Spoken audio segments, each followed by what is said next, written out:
என்ன ரிசல்ட் வரும் அப்படிங்கிறத நம்ம பார்த்துடலாம். நம்ம இந்த நம்பர் ரிசல்ட்டு வந்து எப்படி கணிக்கிறது அப்படின்னா, டியரில் வந்து ரிசல்ட்டு வந்து 1 மணிக்கு, 6 மணிக்கு, 8 மணிக்கு 3 நேரமும் வந்து குலுக்கல் விடுறாங்க. அந்த குலுக்கலில் அந்த நம்பர் வச்சு 3 மணி ரிசல்ட்டு வந்து உட்காருது. இப்போ உதாரணத்துக்கு இன்றைக்கி 6 மணிக்கு என்ன ரிசல்ட் வந்துருக்கு பாருங்கள். 70,848. சரிங்களா? இதுக்கு இதில் 2 நம்பர் உள்ளே இருக்கும், 2 நம்பர் இருக்காது. அப்படி கூட வைப்பாங்க. இல்லாட்டி பவர் நம்பரை வச்சு கண்டுபிடிக்கிறதுக்கு வைப்பாங்க. அப்படி வைக்கும்போது இன்றைக்கி 6 மணிக்கு நம்ம கிடைக்கிற நம்பர் வந்து எப்படி பார்த்திங்கன்னா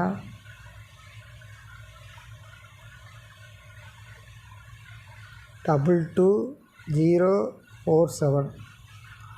சரிங்களா? இதில் இருந்து அந்த 4 நம்பர் உள்ளே உருவாகணும். ஒருவேளை இதுக்குள்ளே 3 நம்பர் இருக்கலாம், ஒரு நம்பர் மட்டும் மாற்ற வேண்டியிருக்கும்.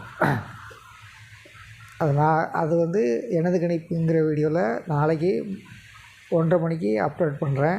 ஆனால் எங்கேருந்து நம்பர் எடுக்கிறது அப்படிங்கிறத மட்டும் இப்போ பார்த்துடலாம். இந்த 4 நம்பர் இல்லை 3 நம்பர் இருக்கிறதுக்கு வாய்ப்பு இருக்குது. அடுத்து எப்படின்னா இதில் வந்து 7க்கு 2 வரும், 8க்கு 2 வரும், 4க்கு 7 வரும், 7க்கு 4 வரும். அப்படிங்கிற கணிப்பில் அது 5 டிஜிட்டில் வச்சுருக்க நம்பரை வச்சு கால்குலேஷன் எடுத்திருக்கு. அடுத்து 8 மணி ரிசல்ட்டு. 8 மணிக்கு வந்து 72,39. சரிங்களா? அப்போ இது எப்படி எடுக்கணும் அப்படின்னா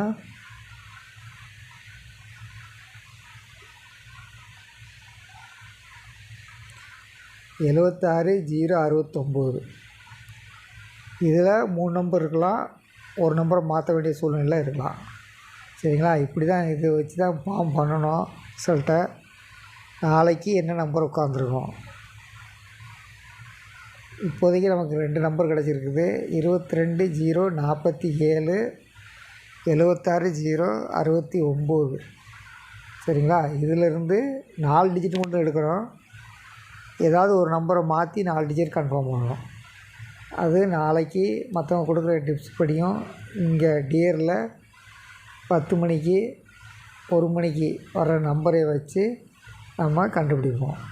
தொடர்ந்து இணைந்திருங்கள். நம்மால் 3 டிஜிட் 4 டிஜிட் கண்டுபிடிக்க முடியும். நன்றி, வணக்கம்.